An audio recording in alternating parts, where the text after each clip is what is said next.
Todos bienvenidos al país que queremos. Hoy martes, un poco de tráfico en la calle. Ya estamos aquí con ustedes, recordándoles que tienen el 237-7809 para comunicarse con el estudio de Capital 710. También tienen el correo electrónico paisquequeremos@hotmail.com, o si no el Twitter @paisquequeremos. Trabajamos para ustedes. En la producción general de la estación, Vicente Chino Gamboa. En los controles, Adixon Lara. En la producción del espacio, Joyce Cardoso. Y quien les habla, Jorge Benerra. Hoy con un invitado en el estudio, en vivo. Tenemos al concejal metropolitano Alejandro Vivas, luchador social, dirigente político por la Tolda Verde del Partido Social Cristiano Copey. Y está aquí para conversar, para dialogar, para proponer sus ideas, para decirnos qué está haciendo como concejal metropolitano para así construir el país que queremos. Bienvenido, Alejandro. Gracias, Jorge, gracias por el espacio. Bueno, te hemos visto muy activo en las últimas semanas, realizando ciertas, diría yo, críticas constructivas con relación a lo que pasa en la Gran Caracas, y especialmente en ese turbulento centro de Caracas. Veíamos unas denuncias con el diputado Stalin González, con todo esto, lo que ha sido el proyecto del Bus Caracas, en fin, y algunas otras cosas, ¿no?, que has venido desarrollando, y me gustaría que lo comentaras, cómo van los avances, cómo va esa investigación, porque al fin y al cabo se hacen denuncias y nadie responde realmente por los daños al patrimonio de la ciudad. De los ciudadanos. Sí, Jorge, fíjate, efectivamente hemos venido emprendiendo una agenda de Contraloría Social, ¿no? Yo creo que Caracas necesita que la repensemos, Caracas necesita que le pongamos el ojo. Caracas, a pesar de ser la capital de la República, creo que lo que menos se le ha dado es el trato de capital, el trato de ciudad. Una de las obras emblemáticas que hemos visto en estos últimos años es el Bus Caracas. Tenemos que decir que el Bus Caracas es una opción para la ciudad, es una idea, es viable, es necesaria para los caraqueños, pero tiene muchísimos errores en su proyecto, errores en su diseño y por supuesto una ejecución que deja muchísimo que desear. Eso es una obra que empezó su construcción, desde que empezó su proyecto y construcción, desde hace más o menos 3 años. Desde hace 3 años se ha cambiado el proyecto 2 veces, algo que en estos proyectos de ingeniería es sumamente grave, claro, porque son proyectos de ingeniería de detalle, tienen vamos a decir, un alcance muchísimo más grande, y cambiar el proyecto a mitad de camino pues es algo que no es recomendable. Pero además de eso, en la ejecución hemos visto un abandono total. La gente que cuando hacíamos la investigación, además aquí hago una parte, nosotros cuando yo asumí la Concejalía Metropolitana presidía la Comisión de Transporte y Vialidad en el año 2009, y desde el mismo momento que entramos en la comisión empezamos a hacerle el seguimiento al Bus Caracas. Han pasado de manos de alcaldes a ministros de infraestructura, de ministros de Transporte y Comunicaciones, ahora lo pasaron al Fondur, que depende también de ellos, pero la realidad que se vio en la Avenida Fuerzas Armadas es otra.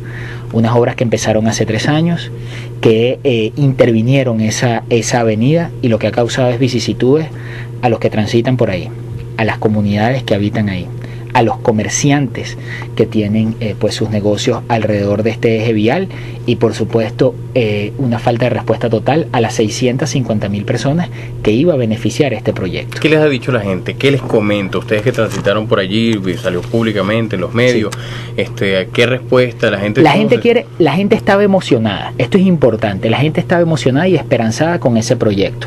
Lo veían y lo ven como un proyecto necesario para la movilidad sobre ese eje vial. Pero la cantidad de inconvenientes que les ha traído la ejecución de la obra son muchísimo mayores. Por ejemplo, hablábamos con una señora y unos comerciantes, y me decían que todas las semanas atropellan gente, en muchos casos niños, mujeres y hombres mayores, atropellan personas en ese eje vial, porque bueno, recordemos, para los que no han transitado por ahí, de una manera totalmente irresponsable, empezaron a hacer lo que se llama la segregación, o sea, el canal dedicado, el canal exclusivo para el autobús fue lo primero que se hicieron, cuando eso es lo último que se hace. ¿Cuál es el resultado? Que ese canal está hecho como desde hace 3 años, ya está deteriorado, pero además de estar deteriorado se presta para que lo transiten motos, lo transiten transporte público, se paren ahí carros, la gente lo utilice como si fuera una plaza, es decir, toda una serie de problemas alrededor de eso. Entonces tenemos atropellados, tenemos gente.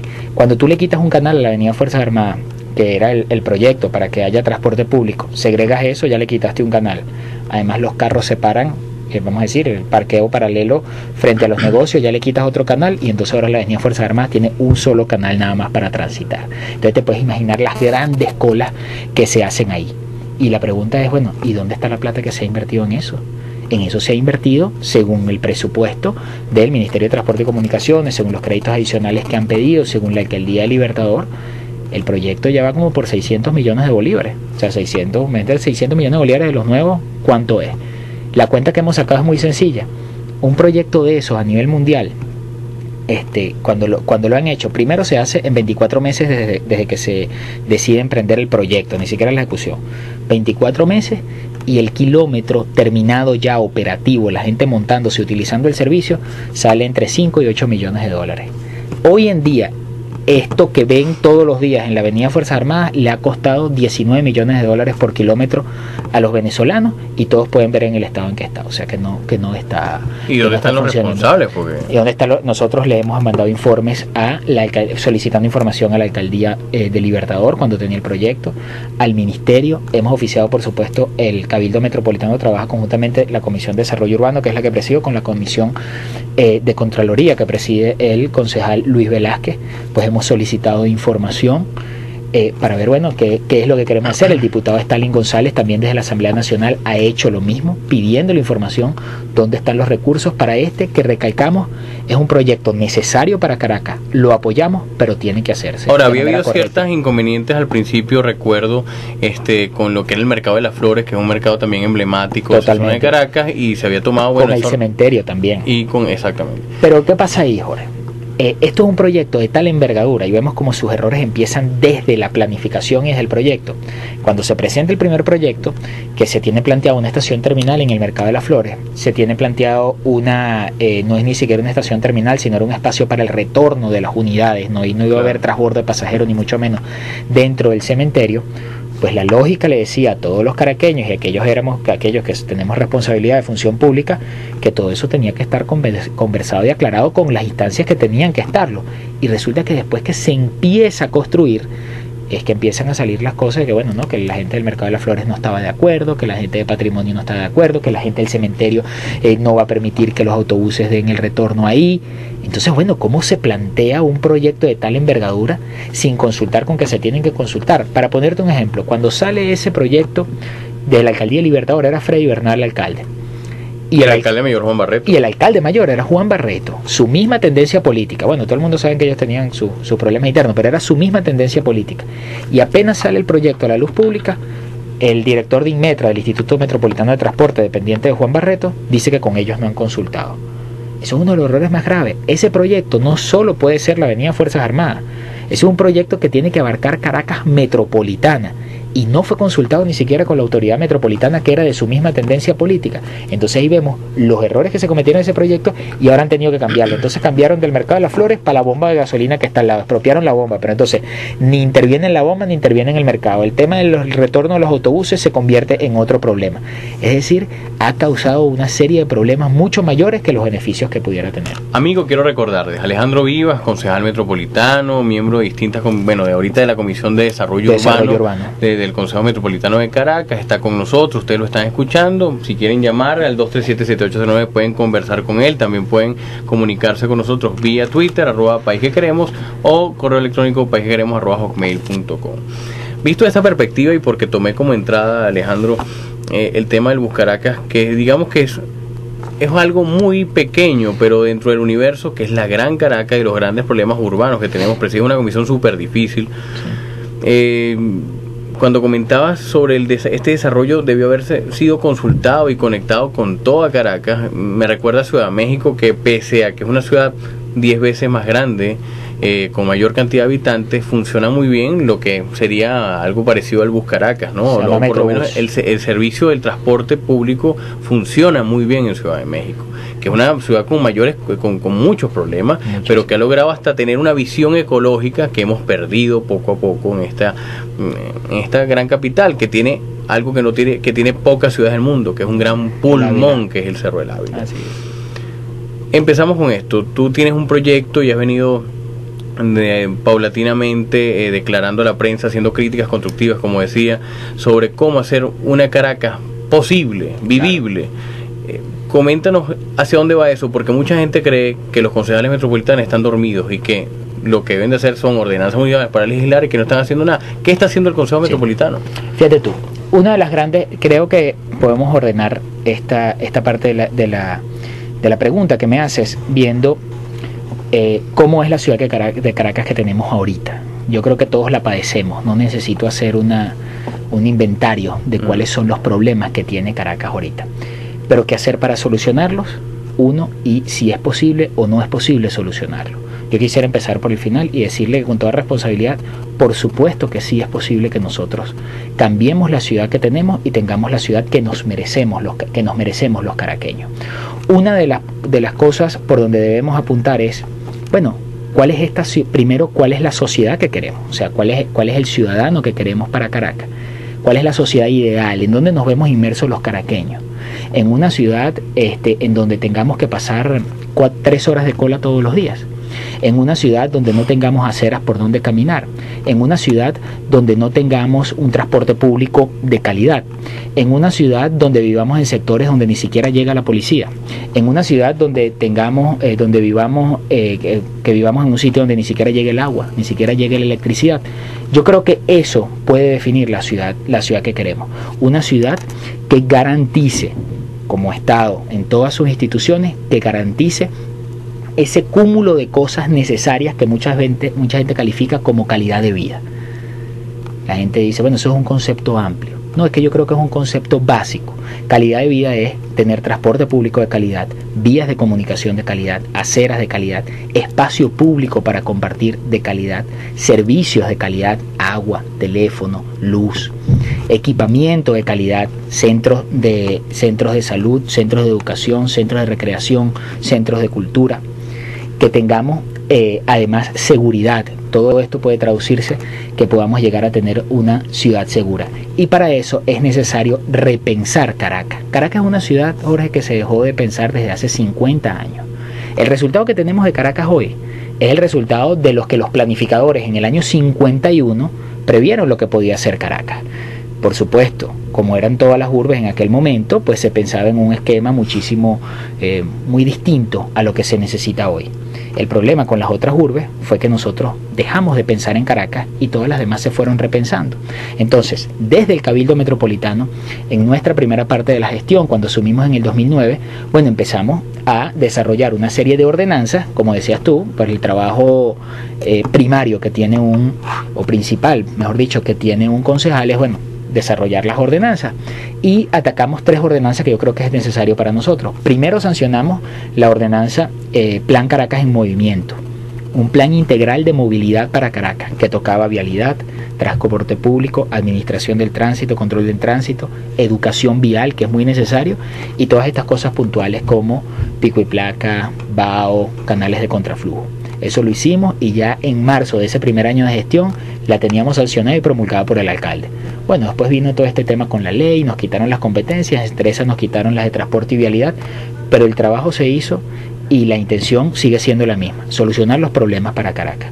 Después en nuestra agenda legislativa emprendimos una revisión de todo el marco jurídico, porque hay muchísimas cosas, muchísimos errores de los que tiene Caracas que están inmersos en nuestras leyes, en el marco jurídico, y empezamos una revisión del marco jurídico metropolitano, y en este momento están en revisión y en modificación la ordenanza de alineamientos urbanos metropolitanos y la ordenanza de espacios públicos. La gente dice, bueno, pero ¿cómo se come eso? O sea, bueno, ¿qué es eso? O mejor dicho, ¿cómo se hace cumplir la ley? Porque yo recuerdo que desde otrora, cuando Alfredo Peña fue el primer alcalde metropolitano que tuvo Caracas, se realizaron varias ordenanzas municipales, y por ejemplo el tema de las mascotas en la Gran Caracas, que no es simplemente Chacao, Sucre o Baruta, no, en Libertador. ¿Y quién cumple eso? O sea, y ya son leyes que están promulgadas, pues, totalmente. No, lo que falta, fíjate tú, que era la otra parte a donde queríamos llegar.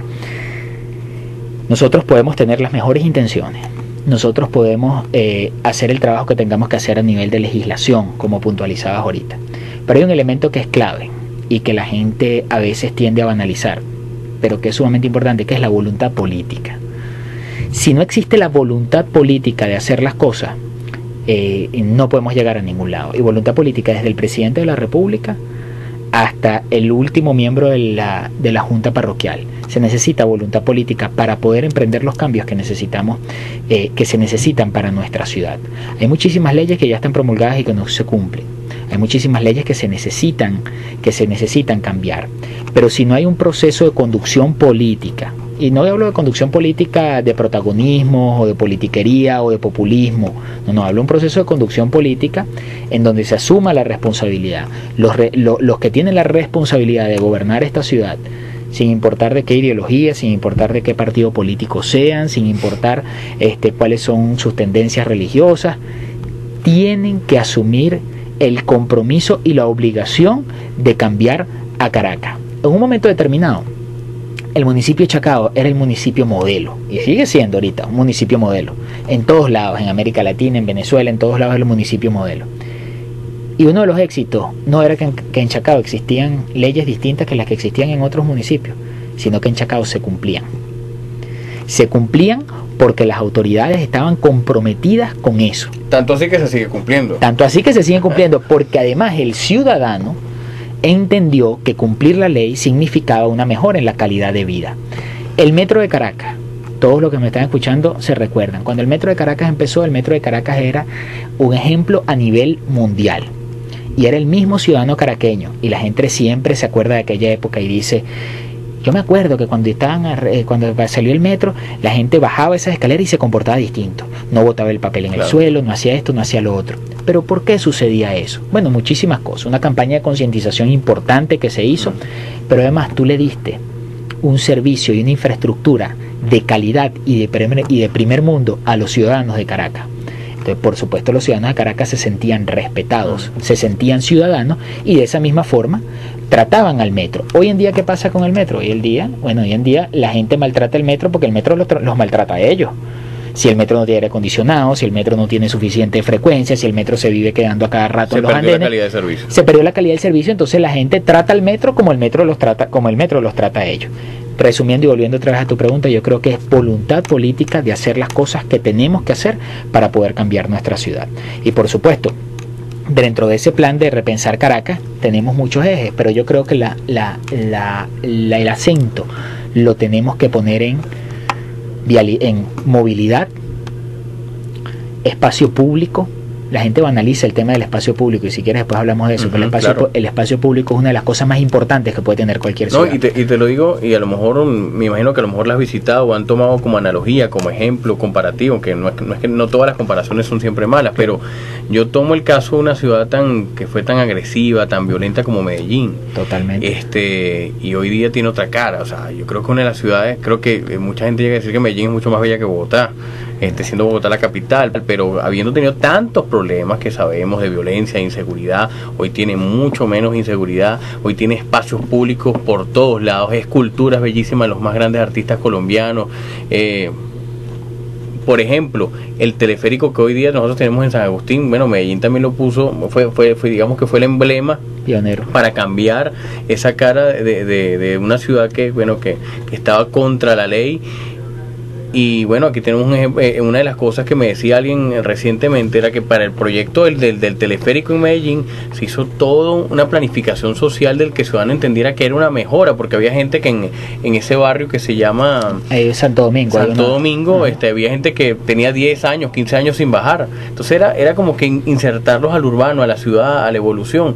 Y aquí creo que no se hizo ni la segunda parte del proyecto que se realizó allá, tanto así que creo que costó 3 o 4 veces más que el de Medellín. Y se hizo en el doble de tiempo.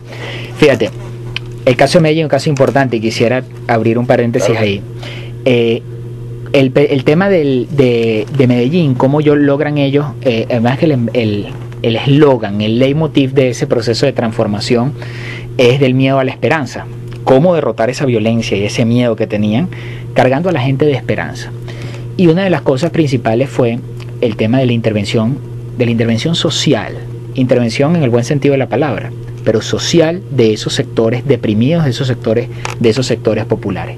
El Metrocable al final, la obra de ingeniería, la tecnología, si era un funicular como era, que además es de primer mundo, resultó siendo uno de los mecanismos o el instrumento. Ahí lo importante fue la intervención social que se hizo en esos sectores populares. El Metrocable era nada más una consecuencia, no era el eje central de la propuesta. Conceptos como, por ejemplo, nosotros no es que queremos que la gente baje del cerro, sino que la gente suba hacia el cerro. ¿Qué dice eso? Integración de la ciudad. Nosotros le hemos dado la espalda a los sectores populares durante años como si en Caracas no existiesen sectores populares. Las políticas del gobierno son aisladas en cuanto a los sectores populares. Pero no es solo de ahora, ha sido de muchos años. De toda la vida, porque los cerros no salieron ahorita nada más hace 10 años. Okay, eso es de toda la vida. Los cerros fueron siendo el residuo de las malas políticas de la ciudad, fueron creciendo los cerros. Entonces en Medellín te dicen cosas como la integración de la ciudad con esos sectores populares. ¿Cómo la logras? Bueno, la logras dando servicios de calidad allá arriba. Los parques de bibliotecas que hicieron en Medellín, de primer mundo, los mejores arquitectos, las mejores bibliotecas, los mejores cybercentros, los mejores estaban allá. Y la gente de la ciudad empezó a subir, pero porque se regeneró socialmente todo eso. Le diste oportunidades, microcréditos, emprendimientos, ahí arriba en los sectores populares. Entonces, valga, sí se puede hacer las cosas, realidades más o menos iguales a las nuestras. Hay gente que me dice, bueno, pero es que nosotros no podemos imitar. No se trata de imitar, se trata de recoger experiencias de unos compañeros en estas latitudes que ya recorrieron un camino y que nos pueden a nosotros servir como ejemplo. ¿Para qué nosotros vamos a tardar 10, 15 años si ya ellos recorrieron 10, 15 años y nosotros podemos agarrar esos elementos? Podemos agarrar las cosas que funcionaron y las cosas que no y adaptarlas a nuestra realidad. Hablamos de Caracas, movilidad, espacio público, servicios y equipamiento. No puede ser que aquí en Caracas todavía haya sitios donde no haya agua, donde no haya luz, donde no haya seguridad, donde no recojan los desechos sólidos. Y yo sé que de repente esta intervención son, como dicen, lugares comunes o cosas que son de cajón. Bueno, claro que tenemos que hacerlo. Pero si tenemos tantos años, no de ahorita, no de estos 10 años, tenemos tantos años viviendo en una ciudad así y no hemos podido lograrlo. ¿Es falta de plata? No creo. ¿Es falta de oportunidades? No las creo tampoco. Ciudades con muchísimas condiciones mucho más adversas que nosotros lo han logrado. Es falta de voluntad política y de hacerlo. ¿Tenemos que buscar experiencias afuera? Por supuesto que sí, pero tenemos que trabajar en conjunto con los profesionales, la academia, que aquí en Venezuela tienen un nivel altísimo, reconocidos a nivel mundial, y nosotros no le paramos. Y cuando digo nosotros, y sí, me meto dentro del grupo de los políticos que de repente llegan a una posición, creen que se la saben todas. Los asesores son los compañeros estos del partido y no ponen el acento donde tienen que ponerlo. De tal manera que ese es el reto que afronta Caracas ahorita, que la podamos repensar y la podamos cambiar. Amigos, estamos conversando, les recuerdo, con Alejandro Vivas, concejal metropolitano, miembro del Partido Social Cristiano COPEI. Vamos a seguir hablando de Caracas, de otros problemas y también de la vida política, que es tan cambiante y que hay muchas cosas que se relacionan con lo que estamos conversando la mañana de hoy en El País que Queremos. 237-7809, paisquequeremos@hotmail.com y Twitter @paisquequeremos. Pausa musical, Addison Lara.